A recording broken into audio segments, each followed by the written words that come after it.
what was your thought process behind doing these certifications, and how did you manage doing it? Doing them when the need came to be. Okay. Right? For example, in the first 2 years, 3 years of my career, I was looking into portfolio analysis. है तो CFA is the first thing that comes to your mind. What each certification is taught you? Right? So CFA does give us a lot of holistic view. And there is a lot to investing, finance, portfolio management that comes to the eye, that meets the eye of a person, even if you're working in the industry. If I start my career market risk, will I be able to move to credit? Will I be able to move to some other role? Entry, right? Getting that first opportunity is difficult. So that I will agree with. When people think about this, okay, how will I change my role? There are two fears that come to their mind. Right. So investment management, especially in my context, it is supporting the core business. Right? It's not an asset management company. So it's not the core business as such. It does generate revenue, but it's not the primary business why the company was established. But from the risk angle also, do you have to think about that, or you're purely going to look from the risk side? So the investment manager there would be like, look, this is my strategy, this is my expertise, this is how I see things going, and I want to take up this trade, I want to take up this position, I want to enter this market. Now tell me how I can get this done.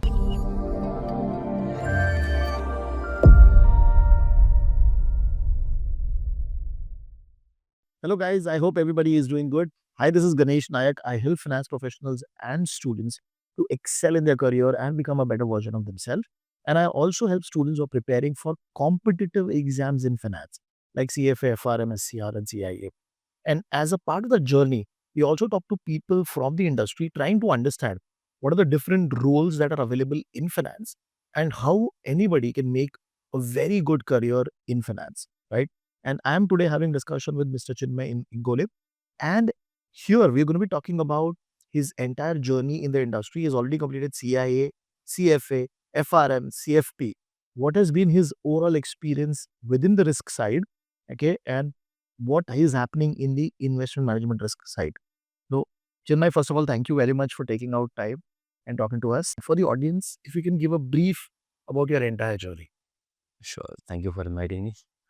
So it's looking back, it seems like a long journey. Started my career back in 2012. I'm a mechanical engineer. I worked in a factory for a year. Then I moved to MBA, did my MBA for 2 years, and from there I got placed through campus.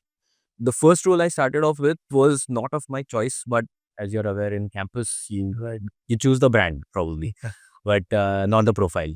You don't get to choose both. Right. So I chose the brand. I was placed into portfolio analysis group. So performance analysis, portfolio analysis part of the group. Worked there for 2 years. After that, I moved to the risk side of it. Again, I worked in retail side of the credit risk, specifically into credit risk. Okay. Right. So this was a unsecured lending portfolio. Both the roles were in US markets. Okay.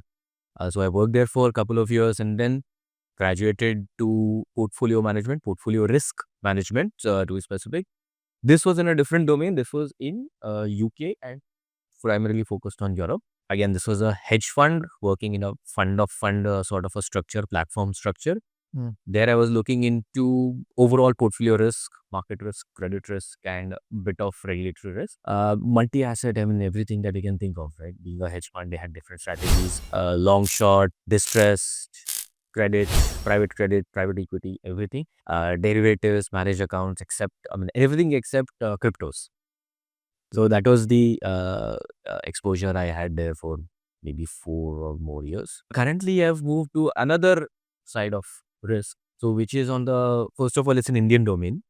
And now it's in the insurance sector. Insurance. Profiles, the work I do is somewhat similar. The view I bring is somewhat similar. I'm looking into portfolio risk, market risk, credit risk, everything. But for an insurance company, insurance portfolio. Wonderful. I have a lot of questions with respect to risk wala part. But before we go into that, I want to explicitly ask related to certification. Right. Now you have done so many of them. Okay. What was your thought process behind doing these certifications? And how did you manage doing it? So yeah, looking back, it seems like there are a couple of them there. But I didn't set off with that intention that, look, I want to do X number of certifications. Started doing them when the need came to be. Okay. For example, in the first 2 years, 3 years of my career, I was looking into portfolio analysis. Hai, to CFA is the first thing that comes to your mind. Perfect, right? So that's how I picked up CFA. And transition to risk was like a slight deviation here. I mean, I will just add a bit background on that part. Sure.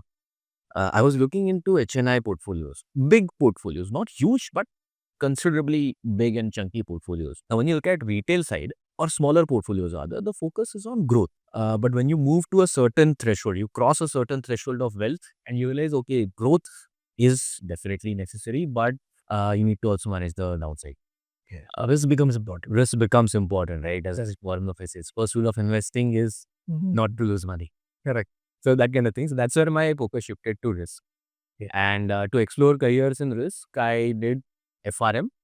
But it was not a parallel journey. I started in risk and then parallelly to support that learning, I did FRM. Okay. Then I moved to alternative space, Hedge fund space. CIA came into picture. CFP was a bit of mix of all these things and a bit of my curiosity as well. Operational part, again, I've done Six Sigma Black Belt. That was also much out of curiosity and a bit of requirement from organization. So yeah, it's pretty organic at times. From your perspective, if you can just summarize what each certification has taught you. So CFA does give us a lot of holistic view. And there is a lot to investing, finance, portfolio management that comes to the eye, that meets the eye of a person, even if you're working in the industry. There's a lot of times you focus in one particular particular group of finance. Gives a very holistic view and broadens your perspective, basically, if nothing else. FRM is very quantitative as the risk is. So it focuses on being very, very methodical, analytical, very detailed, right, as the risk goes.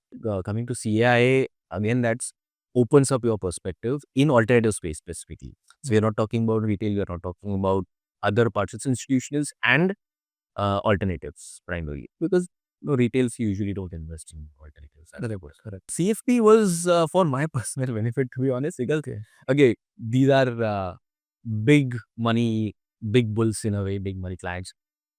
We don't start with that level. So if you manage your own portfolio, forget about certification, forget about career. If you have to manage your own portfolio, you need to understand how to look at overall wealth management of your personal wealth, if nothing else. Okay. Well, just to add one tidbit on the CFP part, we always hear the part, insurance. Everyone should have insurance. Everyone should have life insurance. Everyone should have health insurance. But why? Technically, it's not true that everybody needs a life insurance. At least in my view. I mean, I'm sure if you ask insurance, it's very controversial, but yeah, and I come from insurance industry now. Right. So there will be people who say, carry insurance. Oh, it's one night stay. But my personal view is everybody doesn't need same level of insurance at least. Correct. So you need to understand where do you stand. So that helps. I mean, they're always going to tell you, no matter how many financial advisors you have, nobody's going to tell you your customized product to the T. On daily basis, you're the one who's. So you should learn basically. That's what you're saying. You should learn. Yeah. CFP आपने किया because you wanted to make sure that your own financial understanding about these. Yeah. Interesting. Yeah. Interesting. Now, you have moved, initially started your career into the credit risk of the retail side. Yes. Now, I have a lot of students, candidates who have this query, okay, especially for FRM, that if I start my career in market risk, will I be able to move to credit? Will I be able to move to some other role? You have changed the entire, first of all, you change the industry. Yes. Then you change the entire role also from core credit risk side to the portfolio, then to the overall investment risk also. How did you manage to do it? What challenges you faced? Entry, right? Getting that first opportunity is difficult. So that I will agree. I mean, especially in our markets when there is a fierce competition, there are so many people who are standing for that particular role. Right. See the job market and you are aware of it. So getting that first opportunity definitely is difficult. And having the credentials, right? Good institution, good certification, good companies on your profile, that definitely helps. It helps in opening the door. Okay. So when you move to the hedge fund side, right? So your CFA was done till that time. Yes, I had. So it helped you in getting that interview. Okay. But every time you're moving, right, you have to come with the perspective, you have to come with a thought process that I am starting from scratch. Correct. At least that's what I believed in. Obviously, you are building up on the knowledge and experience that you have, but the only purpose of doing it is you shouldn't have any prejudice. Okay. To take away those prejudice about looking into industry, you need to come with a firm belief that, okay, I'm starting as a student here. Let me learn with an open mind. Yeah. A lot of times when people, at least in my journey, when the people, when the institutions, when the managers were hiring for somebody like me, that was their objective. Let's get some fresh view. Let's get some other perspective into the picture. Just a connecting question, because when people think about this, okay, how will I change my role? There are two fears that come to their mind. First of all, I will have to start at an analyst level, Right. and second is that I will have to take a pay cut. Right. So, what is your view on that? No, that's not true. I mean, when I say you have to start with the open mind, it's your thought process. It's not the organizational hierarchy. Okay, so if you may be moving from maybe finance to operations or finance to, let's say, IT, that is a totally different shift. So, not go into that part. But within finance moving, I don't think you need to take a pay cut or a downgrade. Gets a lower role. Right? Okay. So normally it's they will occupy you in the same role at a decently good salary, Yeah. and they will pick you up, and they will give you the time to learn also. Yes. Okay. Okay. This is very interesting, because a lot of students who there are people who come from banking. They're already working in a bank. They're a branch manager and all. They want to move out. They want to try investment banking. Right. The first fear is this. Okay. Now, let us go more into the latest tool that you're doing, which is investment management risk. We have a book in FRM talking about it. But for the audience, if you can give a simple understanding that what is that risk and what do you do in this in simple terms? Like, so investment management, especially in my context, it is supporting the core business, right? It's not an asset management company. So it's not the core business as such. It does generate revenue, but it's not the primary business why the company was established. Okay. In insurance sector. In insurance, correct. Having said that, it becomes a very big cushion to support the industry downturns, demographic downturns, and economic conditions. So, investment risk in that perspective focuses primarily on, I would say, supporting the business through the incomes, not taking too excessive risk, and basically making sure the business stays solvent and stays there for generations. Insurance, you're not talking about 1 quarter, 1 year, 1 decade for that matter. We're talking about 1 generation, 2 generation, 3 generation, that kind of a, right? At least in India. Yeah. People are dependent on you, right? Yes. And second is, we are forced to look at the holistic side of it, not just the market risk side of it, not just the credit risk side of it. We are forced to look at the industry trends, where the winds are turning, what regulations are coming up. And we had few changes in the regulations in the recent recent past, I think, last 15 days. Okay. So you have to keep on track of all the regulatory changes and how the winds are changing for that matter. Okay. But what is your day, a normal day looks like Right. in investment risk? Investment risk, yeah. When I come in, I start looking at my portfolio, how it has been till yesterday. Okay. We have systems in place to look at the pre-trade monitoring. So there's no manual intervention as such needed, at least in my role. I'm not saying this is the universal setup everywhere. The risk role starts after the action has happened, the transactions have happened on a daily basis. Like, that's one part of it. I look at the portfolio positions, I look at the exposures. So that would include the geographical exposures, asset class exposures, VAR, risk exposures, and everything. Okay. Once that part is done, then we look into, okay, what we're going to do next. So it was a bit of research as to what are we seeing, any stresses coming into economy, any stresses coming into portfolio. So that would be monitored through, again, certain parameters. We have our exposure limits and credit limit set up. So once that is said, okay, everything we have done so far is right, everything that is happening is right. Now we talk about future. So typically my day is into three tenses. Okay. Morning starts with past tense, what has happened to yesterday. Okay. Noon is somewhere around present tense, like what's happening currently. Towards the evening or towards the second, especially when the markets are closed. Okay. I look into future tense as to what should we do tomorrow, what should we do next week, next month, next quarter, where should we change, are there any stresses coming in. So maybe run some scenarios, run some stress cases, see basically what's the next big challenge that you are facing. So that's where your economics ka knowledge from CFA will come to which Yes, yes. That becomes very important. I mean, the holistic view. holistic view that becomes very important. Okay. And do you also have to look at returns? In the sense, if I'm going to invest into, obviously the investment manager, Right. the fund manager who's going to be there, he will be having that target. But from the risk angle also, do you have to think about that? Or you're purely going to look from the risk side? No, we do have to think of it because we are supporting the overall goal of the organization, right? It's not just looking into risk. And I would like to add two perspectives here, right? One from my alternative investment hedge fund kind of a view, and one from the current, which is more regulated side of the view. Okay. So in the alternative space, right, the fund manager has sole discretion, and the allowed universe, right, the investable universe is huge. As long as your investors are fine with it, you can invest everywhere. So the investment manager there would be like, look, this is my strategy, this is my expertise, this is how I see things going, and I want to take up this trade, I want to take up this position, I want to enter this market. Now tell me how I can get this done. So that's the conversation between a portfolio manager and a risk manager. The portfolio manager will ask risk manager, this is what I want to do. Okay. Let's make this happen. Okay. So there is no much say of the risk team. This is our strategy, right? We have the whole field open to us. This seems like a good opportunity. Let's make it happen rather than, okay, no, it looks too risky. It's not in the regulation. It's not fitting, in the view. Oh, this looks interesting. Let's do it. And then we work backwards, saying, okay, this is how we can get it done. Maybe we can raise, exposure from here.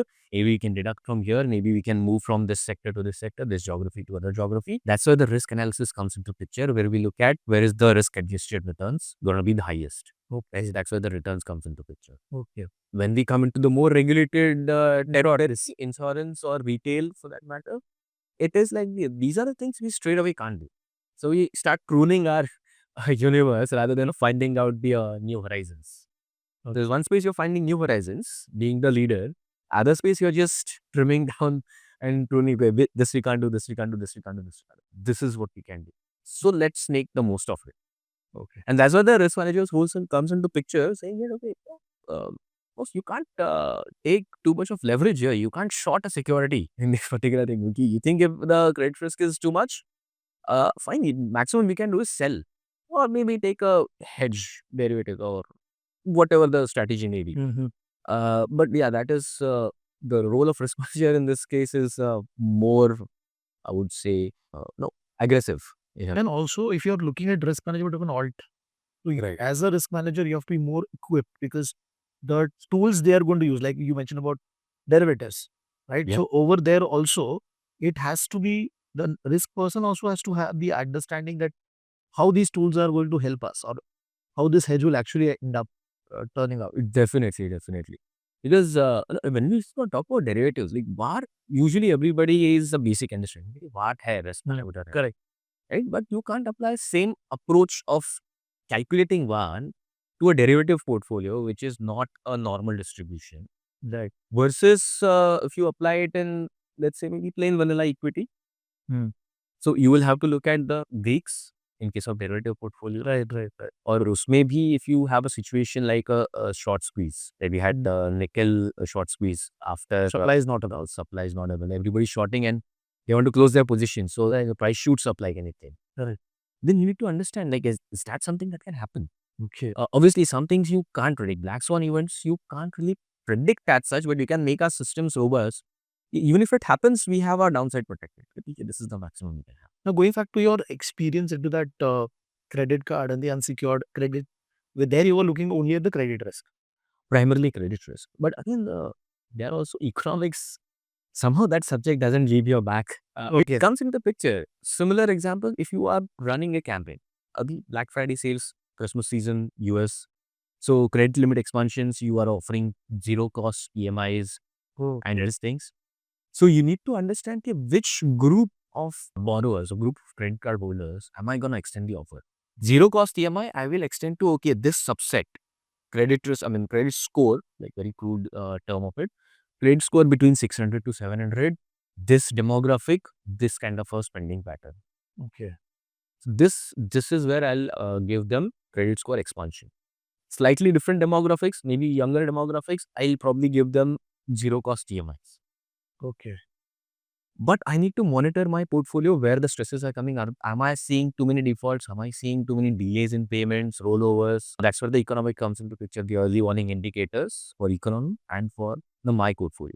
So just to add on to that question content, so before Black Friday, so I think so like 1 month before that, you would have finalized where you will give the offers. Yes. And then this will go to the system and suppose it's an app. Hmm. To an app, it will trigger to the user. Yes. So the risk team is working 1 month before One deciding. more than a quarter actually. One is like when we finalize and it is out. So we are working few quarters in advance. Okay, this is very interesting because when you're looking at the credit card pool or basically the unsecured pool, okay, you also calculate the unexpected loss and all of Yeah. these things, which we generally hear in the risk management space. So you have tools and all to calculate these and track it. Yes, we have to track them. And moreover, we have to track it before they actually come through. Okay. Because when you're dealing with large portfolio, one small change in the income is going to affect a lot of portfolios. So now I want to understand how the role has changed. Okay, the risk that you were looking before and how the risk you are looking right now. How that broader dynamics have changed for you. So a lot of times, right, when I started like uh, 7, 8, 10 years ago, the focus, especially when you're operating from India for that matter, the focus was okay. This is just a supporting role. This is more like we have to follow regulatory requirements. We have to do certain analysis. So just get it done, more like a volume based kind of a thing. Over the years, as I have progressed in my role, like in the organizational structure, and as the viewers change, global dynamics have changed. Now the role focuses more on value addition. Like the conversation, like, for example, when we have in family office, if I'm hiring a risk team, I am paying the salary, I'm buying a particular software. How is it going to give me returns? What is my ROI on that investment? It's not more. It's not just like regulatory check mark. Middle office, where the risks sit primarily, we have that mental block that front office gets business, middle office, back office are cost centers. But the revenue dynamics, right, the cost ROI dynamics are applicable for middle office as well. Okay.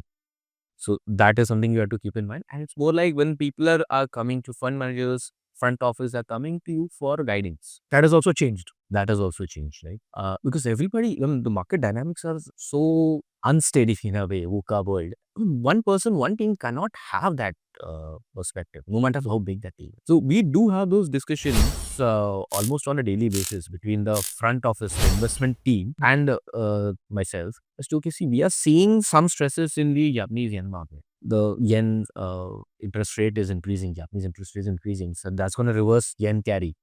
Okay. That when last time it happened, how the fund load happened in India. Right? Probably the leverage position in US had to be wind down.